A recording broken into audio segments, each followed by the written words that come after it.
stories at the Sawa, a ruling on Malema's appeal set for a week's time, and Eastern Cape local government MEC abandons a meeting. Good afternoon. With the news at 3 o'clock, I'm Lulu Gabu. The ANC National Disciplinary Committee of Appeals is set to rule on expelled Youth League leader Julius Malema's appeal in a week's time. Malema wants the NDCA to lift his suspension and gagging order by the party. This follows his remarks that the ANC had become a dictatorship under President Jacob Zuma. Ndebo Mukobo reports. Julius Malema's appeal will only be considered on the basis of written arguments, and his case is expected to be finalized within a week's time. Its verdict will then be made public after being communicated to him. Today, Malema's deputy Ronald Lamola and Secretary General Cindy Somagakar are attending the Western Cape Provincial Conference. Tomorrow they'll be in Johannesburg for the League's National Executive Committee meeting, which is expected to ponder on, among others, Malema's immediate suspension. But the expelled ANC Youth League leader will not attend the meeting. Ntebu Mokobo for SAPC in Johannesburg. South Africa says it supports a Western-drafted UN Security Council resolution allowing a ceasefire observer mission in Syria. The country, which is a non-permanent member of the Security Council, has called on all sides to the conflict to fully implement their commitments.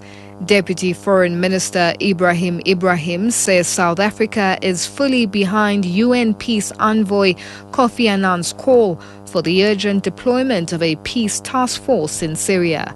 The United States has called for a vote on the resolution to allow an advance mission to go to Syria next week to monitor the ceasefire. The city of Johannesburg says testing for possible water contamination in the sprawling township of Deep Sloot should be completed by today. Technical problems earlier delayed the process. Joburg Water spokesperson Millicent Kabwe says once the process is complete, samples will be taken. It takes about 18 hours for the test to mature and get results. Residents have been issued a warning not to use tap water and urged to continue using water from tankers.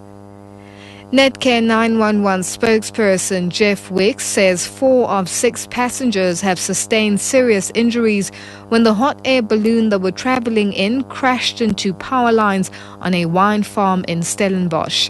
Wicks says the basket fell to the ground. He says a woman sustained spinal injuries and had to be airlifted to hospital. The hot air balloon, which has been doing a tour over Stellenbosch, crashed into overhead power lines which ran above a winery. The balloon caught fire and the basket fell to the floor. Paramedics arrived at the scene to find that 6 occupants were in the basket at the time of the crash. 4 were in a serious condition.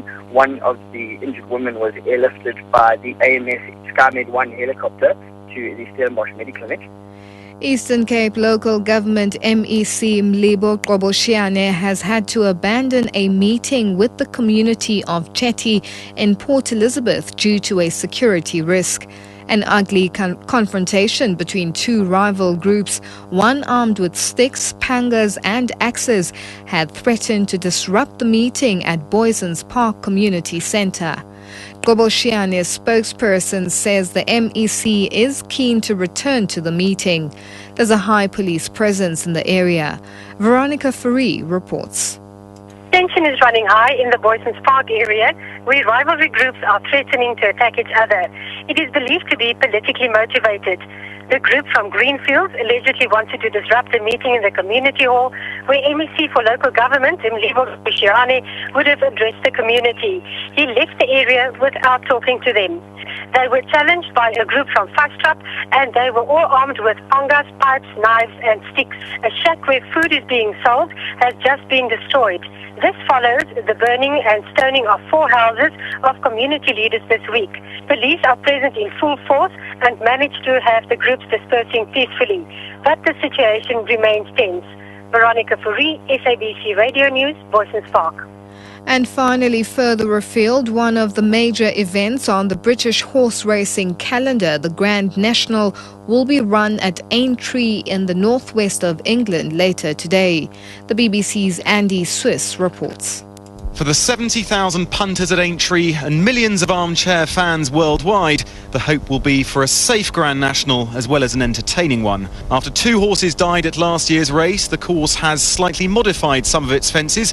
It's also created a cooling off area by the finish to help the horses recover. As ever, the race itself has many potential storylines. A victory for last year's winner Bala Briggs would be particularly poignant for his trainer Donald McCain in the first National since the death of his father Ginger, who trained Red Rum. Synchronised, ridden by Tony McCoy, could become the first horse to win the National and Cheltenham Gold Cup in the same year since 1934.